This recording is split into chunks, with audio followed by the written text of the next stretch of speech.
नमस्कार दोस्तों, मैं गोपाल आप सभी का हार्दिक अभिनंदन करता हूं सरकारी परीक्षा के ऑनलाइन प्लेटफॉर्म पर। मेरे दोस्त आज हम लोग डिस्कस करेंगे एसएससी एमटीएस में। ठीक है, आप सभी को पता है आपकी परीक्षा का टाइम बिल्कुल आ चुका है, ज़्यादा समय आप लोगों के पास में बिल्कुल भी नहीं बचा है। ठीक है, सबसे पहले अगर मैं बात करूँ तो 2 मई से आपकी परीक्षा स्टार्ट है। ठीक है, 2 मई वाले दिन आपको कुछ पढ़ना नहीं है, बिल्कुल एकदम रिलैक्स देना है अपने आप को। और 2 मई से पहले जो भी आपको पढ़ना है वो नया कुछ भी नहीं पढ़ना, केवल और केवल आपको रिवीजन करना है। क्या करना है? केवल और केवल आपको रिवीजन करना है, और रिवीजन भी उन चीज़ों को करना है जो एग्जाम में पूछी जाएंगी। मेरे दोस्त, एक स्मार्ट स्ट्रेटजी क्या होती है कि आपको क्या पढ़ना है ये तो आपको पता होना चाहिए, लेकिन क्या आपको नहीं पढ़ना है ये भी आपको डेफिनेटली पता होना चाहिए। तो मेरे दोस्त, एसएससी एमटीएस में आपको रीजनिंग में क्या क्या पढ़ना है, किस चैप्टर से कितने क्वेश्चंस पूछे जाएंगे, ठीक है, और प्रीवियस ईयर में कितने क्वेश्चंस पूछे गए हैं, उसके बारे में आज हम लोग डिस्कस करेंगे और थोड़ा सा देखेंगे कि आपका एग्जाम जो पैटर्न है क्या क्या चेंजेस देखने के लिए मिले हैं। मेरे भाई, अगर मैं बात करूँ तो आपका एसएससी एमटीएस में केवल और केवल जो आपकी हैं वो 4 सब्जेक्ट हैं। ठीक है, एक सेक्शंस में डिवाइड किया गया है, वो 4 सेक्शंस है। सबसे पहले अगर मैं बात करूँ तो मेरे भाई आपका इंग्लिश है, राइट। इंग्लिश के बाद में अगर मैं बात करूं तो आपका जीएस है। और आप सभी को ये चीज़ भी क्लियर हो गई कि इस बार जो आपकी मेरिट काउंट की जाएगी वो केवल और केवल इंग्लिश और जीएस वाले मार्क्स से की जाएगी। किससे? केवल और केवल इंग्लिश और जीएस वाले। फिर उसके बाद में बात करें तो हमारा मैथ्स है, ठीक है, और मैथ्स के बाद में अगर हम बात करें तो रीजनिंग है। अब मेरे भाई थोड़ा सा मैं आप लोगों को डिस्कस कर देता हूं कि मेरे दोस्त, एग्जाम को अटेम्प्ट करना एक बहुत ही बेसिक सी चीज़ है, लेकिन आपको एक्यूरेसी मेंटेन करना, ठीक है, और प्लस में नेगेटिव मार्किंग से बचना, वो बहुत डिफरेंट चीज़ है। ठीक है, उसको आप कैसे बच सकते हैं उस पर भी आज हम लोग चर्चा करेंगे। तो आज की ओवरऑल वीडियो की जो थीम रहेगी, जो मोटिव रहेगा, वो ये रहेगा कि how to work your smart study. कैसे मेरे दोस्त आप अपनी स्मार्ट स्टडी कैसे कर सकते हैं, राइट। मेरे दोस्त, सबसे पहले अगर मैं बात करूं तो इंग्लिश की, ठीक है, इंग्लिश में मेरे दोस्त फिर जीएस है और फिर मैथ है और फिर मेरे भाई रीजनिंग है। ठीक है, देखिए इन दोनों को एक सेक्शन में रखा गया है, इन दोनों को एक सेक्शन में रखा गया है, राइट। मेरे दोस्त, अगर यहाँ पर देखा जाए तो मैथ से भी आपके 20 क्वेश्चन होंगे और रीजनिंग से भी आपके 20 क्वेश्चन होंगे। दोनों को जो टाइम मैनेजमेंट होगा वो 45 मिनट होगा। क्या होगा मेरे भाई? दोनों का जो टाइम रहेगा वो 45 मिनट रहेगा। अब आपके ऊपर डिपेंड करता है कि अगर आप 30 मिनट में अगर मैथ्स को सॉल्व कर रहे हैं, ठीक है, अगर आप 30 मिनट में मैथ्स को सॉल्व कर रहे हैं तो मेरे दोस्त आपके पास में बचेंगे 15 मिनट। कितना बचेंगे? 15 मिनट का टाइम बचेगा रीजनिंग के लिए। और एक एवरेज बच्चा भी होगा, वो भी 15 मिनट में 20 क्वेश्चन डेफिनेटली निकाल सकता है रीजनिंग से, क्योंकि एसएससी एमटीएस का जो लेवल है वो काफ़ी नॉर्मल लेवल पूछा जाता है मेरे दोस्त। ठीक है, चाहे वो आपका पजल्स में ले लूँ, चाहे वो आपका सिटिंग अरेंजमेंट ले लूँ, चाहे आपका ब्लड रिलेशन ले लूँ, चाहे आपके मिसिंग नंबर सीरीज वाले क्वेश्चंस को ले लूँ, तो काफ़ी नॉर्मल क्वेश्चन देखने के लिए जाते हैं। वहीं पर अगर सीजीएल के लेवल को देख लिया जाए तो बहुत अच्छे अच्छे लेवल के क्वेश्चन हमारे पूछे जाते हैं। देखिए मेरे दोस्त, सबसे पहले अगर मैं बात करूँ एनालॉजी, ठीक है मेरे दोस्त, एनालॉजी से आपका डेफिनेटली एक क्वेश्चन तो पक्का है। और एनालॉजी में क्या बनते हैं? 2 टाइप्स के क्वेश्चंस बनते हैं, पहला लॉजिकल वेन डायग्राम वाला और दूसरा डेटा सफिशिएंसी वाला। किसका? मेरे दोस्त, आप लोगों के सामने दूसरा जो टाइप है वो किस प्रकार से एक सर्कल डॉक्टर को रिप्रेजेंट करेगा, जो ट्रायंगल है वो आपका इंजीनियर को रिप्रेजेंट करेगा, और जो आयत है वो आपका टीचर को रिप्रेजेंट करेगा। अब आपसे पूछा जाएगा कितने टीचर ऐसे हैं जो ना तो इंजीनियर हैं और ना ही आपके क्या है मेरे दोस्त, डॉक्टर है। तो इस प्रकार के क्वेश्चन कुछ आपसे पूछे जाएंगे। दूसरा रहता है कि आपको बताना है हवाई जहाज, ठीक है, पायलट और आकाश के बीच में क्या रिलेशन, ठीक है, कुछ इस प्रकार के क्वेश्चंस भी आपसे पूछे जाते हैं। आगे अगर मैं बात करूं मेरे दोस्त, odd one out and classification. मेरे दोस्त, ये इतना महत्वपूर्ण टॉपिक है कि इससे जितने क्वेश्चंस आ जाते हैं उतना मुझे नहीं लगता कि रीजनिंग में कहीं से पूछे जाते होंगे। क्यों? क्योंकि इसमें डिफरेंट डिफरेंट टाइप के क्वेश्चंस बनते हैं। कैसे? पहला तो इस प्रकार से क्वेश्चन बना देता है मेरे दोस्त, जिस प्रकार यहाँ पर संख्या दे रखी है 4, 9, ठीक है, और फिर उसके बाद में मेरे दोस्त कुछ तो वर्ड बेस्ड क्वेश्चन बनते हैं, कुछ आपके अल्फ़ाबेट बेस्ड क्वेश्चन बनते हैं, कुछ आपके नंबर बेस्ड क्वेश्चन बनते हैं, कुछ आपके जीएस बेस्ड क्वेश्चन बनते हैं। जैसे कि for example odd one out में क्या दिया मेरे दोस्त, आपको 4 प्रधानमंत्रियों का कार्यकाल दे दिया गया और उनमें से पूछा गया कि इनमें से कौन सा एक विषम है।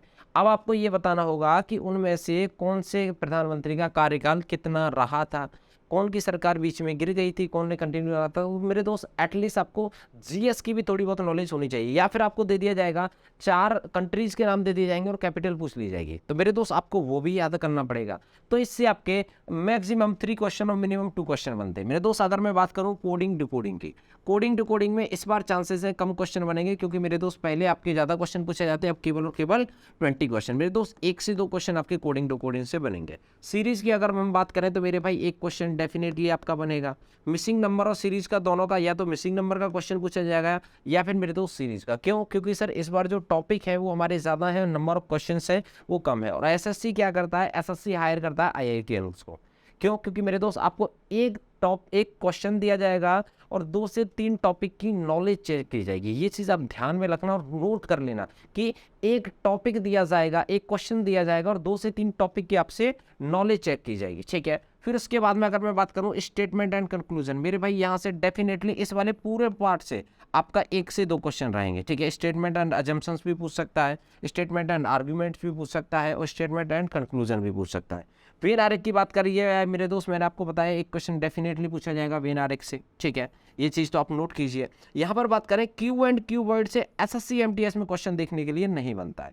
क्यू एंड क्यू वर्ड वाला जो क्वेश्चन है वो एसएससी एमटीएस में नहीं देखने के लिए मिलता है, और प्रीवियस ईयर के अगर पेपर को भी देखोगे तो वहाँ भी आपको क्यू एंड क्यू वर्ड वाला क्वेश्चन नहीं मिलेगा। केवल और केवल आपको डाइस से क्वेश्चन देखने के लिए मिलेगा, वो भी सिंगल डाइस। क्या? सिंगल डाइस में मेरे दोस्त या तो 1 फिगर क्वेश्चन या फिर 2 फिगर क्वेश्चन। कभी कभी ओपन डाइस भी डाल देता है। क्या डाल देता है? कभी कभी आप लोगों को ओपन डाइस का क्वेश्चन भी डाल देता है। वो बहुत ही सिंपल रहता है, उसमें अल्टरनेटिव सरफेस आपको निकालनी हो, तो वो बेहद आसान रहता है। उसको आप लोग, मैं उम्मीद करता हूँ कि एक भी ऐसा बच्चा नहीं होगा जो ओपन डाइस का क्वेश्चन को सॉल्व ना कर पाता हो, राइट। चलिए, अब उसके बाद में आ जाता है सबसे खतरनाक मेरे भाई, सिटिंग अरेंजमेंट। मेरे दोस्त अगर आपने YouTube पर क्लासेस नहीं देखी हैं तो जाकर देखिएगा, बहुत सारे क्वेश्चंस मैंने सिटिंग अरेंजमेंट के सॉल्व कराए हैं आप लोगों के लिए। किसके? बहुत सारे क्वेश्चन मैंने सिटिंग अरेंजमेंट के आप लोगों के लिए सॉल्व कराए। मेरे दोस्त एक बेहतर अप्रोच के साथ में सॉल्व करना है तो सिटिंग अरेंजमेंट का देखिए, अगर हार्डशिप होगी तो डेफिनेटली क्वेश्चन बनाया जाएगा, अदरवाइज भाई सिटिंग अरेंजमेंट से क्वेश्चन नहीं पूछा जाएगा। ये चीज़ याद रखना। क्यों? क्योंकि सिलेबस काफ़ी बड़ा है और उसमें मैथ भी है, ठीक है, जीएस भी है, इंग्लिश है। तो सर बहुत सारे टीचर्स ये है बोल देते हैं कि सिटिंग अरेंजमेंट को पढ़ के जाना। मेरे दोस्त नॉर्मली पढ़ के जाना। हो सकता है कि केवल 4 से 5 लोगों को रहेगा, या तो एक रो में बिठा देगा या फिर एक सर्कल में बिठा देगा, केंद्र की ओर मुख करके उन्हें आप सिंपली बिठा सकते हैं। और सर से ये जो क्वेश्चन रहेगा वो आपका टाइम टेकिंग रहेगा। क्या रहेगा? ये आपका टाइम टेकिंग रहेगा। और सबसे लास्ट में अगर हम बात करें डायरेक्शन एंड डिस्टेंस, एक क्वेश्चन डेफिनेटली आएगा मेरे दोस्त। और नॉर्मली रोटेशन बेस आ सकता है, डायरेक्शन एंड डिस्टेंस दोनों भी निकलवा सकता है। राम है 10 किलोमीटर पूर्व की ओर गया, फिर वेस्ट, फिर अपना दाईं ओर मुड़ा, फिर से दाईं ओर मुड़ा और फिर से लेफ्ट टर्न लिया, इनकी दाईं और बाईं ओर मुड़ा, तो अब वह किस दिशा में है मेरे दोस्त। ऐसे क्वेश्चंस भी आपसे पूछे जा सकते हैं। तो अप्रॉक्स आपको एक आइडिया पता चल गया। अगर मैं प्रीवियस के ईयर के डेटा की अगर बात करूँ,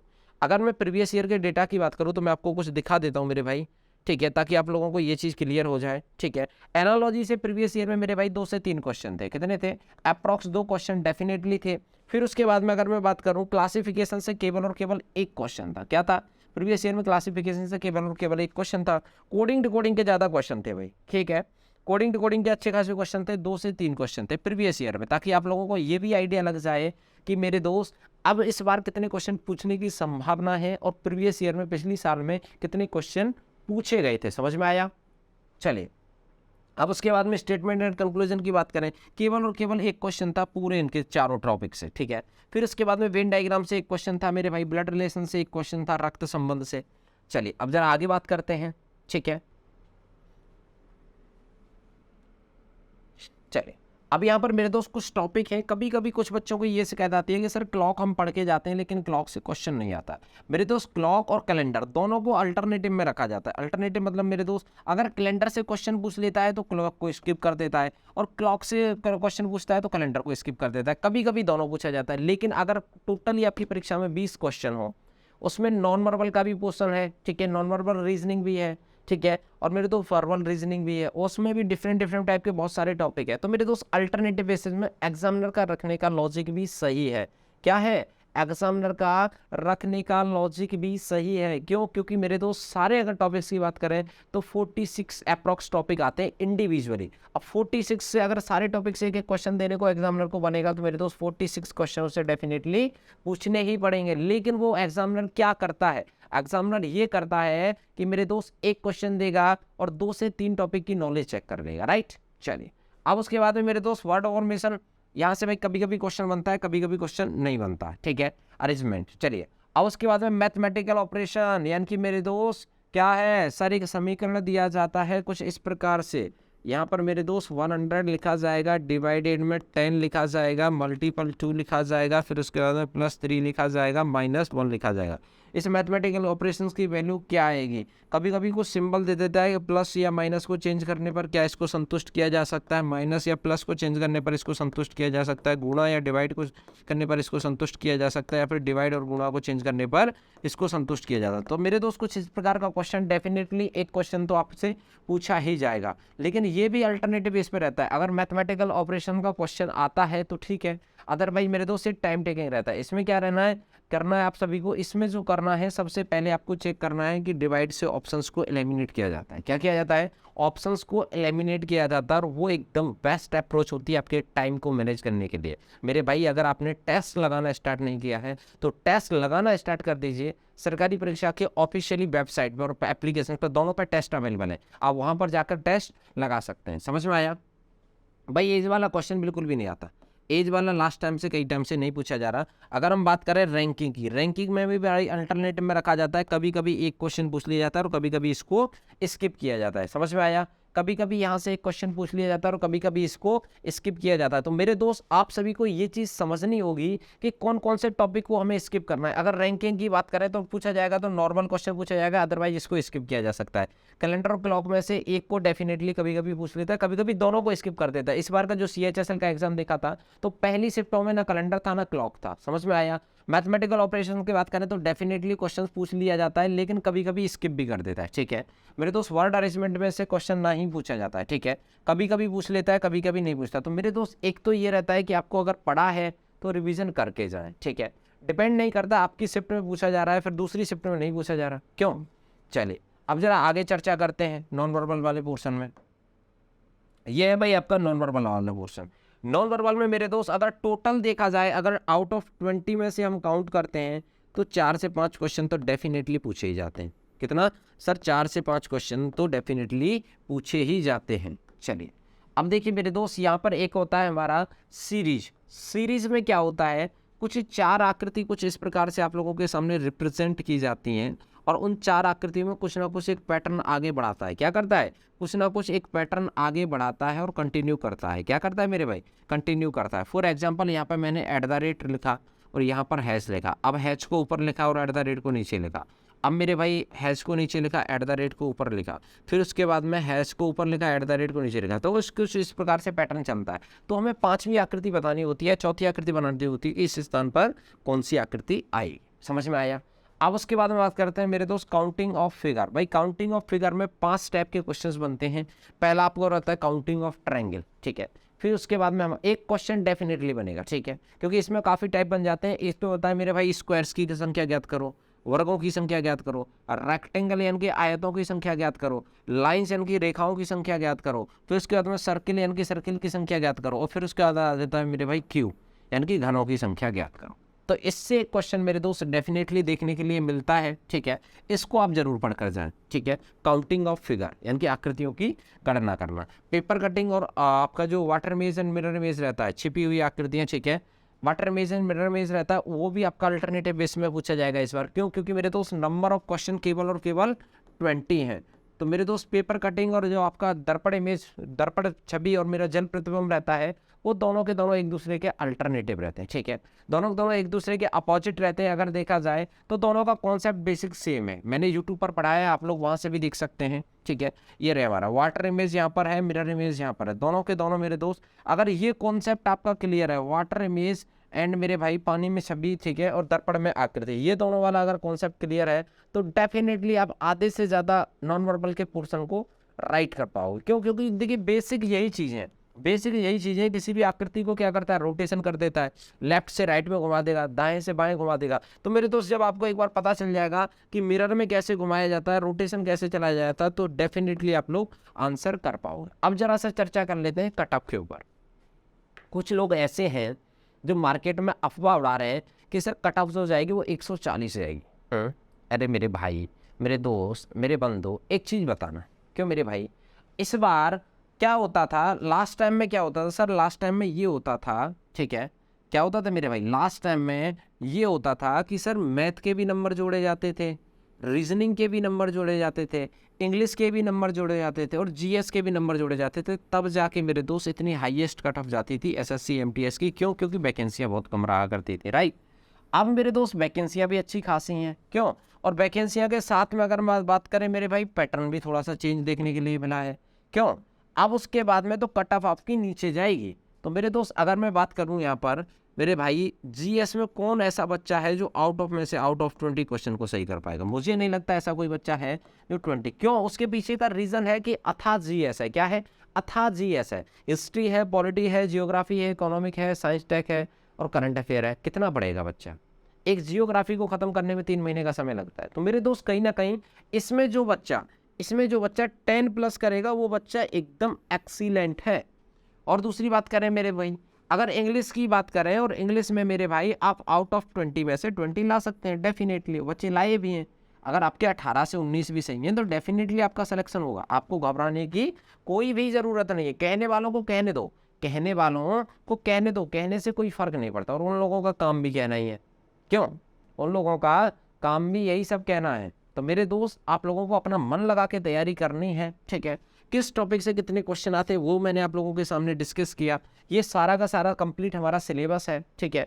अप्रॉक्स जो आपकी रहेगी, अप्रॉक्स मैं आप लोगों को बता देता हूँ कि अप्रॉक्स कितने के आसपास हमारी जो कट ऑफ है वो रह सकती है। लगभग मेरे भाई 120 के आसपास रहनी चाहिए, ठीक है। हाईएस्ट बताया मैंने, हाईएस्ट, लेकिन इस बार कट ऑफ उससे भी डाउन रहेगी। ये चीज़ आप देख लीजिएगा और मेरी वीडियो आप लोग संभाल के रखिएगा। जिस समय, ठीक है, जिस समय कट ऑफ आएगी तो फिर मैं आप लोगों के सामने आऊँगा और चीज़ें फिर दोबारा से इसी तरीके से आप लोगों को समझाऊँगा। तो मेरे दोस्त ये हमारा सिलेबस है। देखिए जो हमारे बहुत सारे टॉपिक रहते हैं, ठीक है, जिनसे बहुत बहुत अच्छे अच्छे क्वेश्चन पूछे जाते हैं। तो लेकिन आपको टाइम मैनेजमेंट भी करना है कि मेरे दोस्त आपके पास में केवल और केवल 45 मिनट है और 45 मिनट में आपको 40 क्वेश्चंस को अटेम्प्ट करना है। मैथ रीजनिंग वालों को फिर से 45 मिनट है, फिर 40 क्वेश्चन को अटेम्प्ट करना है। तो इसमें आप मैथ को अगर ज़्यादा टाइम दे देंगे, ठीक है, तो रीजनिंग छूट जाएगा, और रीजनिंग को ज़्यादा टाइम दे देंगे तो मैथ छूट जाएगा। तो एटलीस्ट आपको प्रैक्टिस सेट लगाना है और चीज़ों को बैलेंस करना है। क्या लगाना है? आपको प्रैक्टिस सेट लगाना है और चीज़ों को बैलेंस करना है। समझ में आया? चलिए इसी के साथ में हम लोग आज की हमारी जो कक्षा है उसको हम समाप्त करते हैं।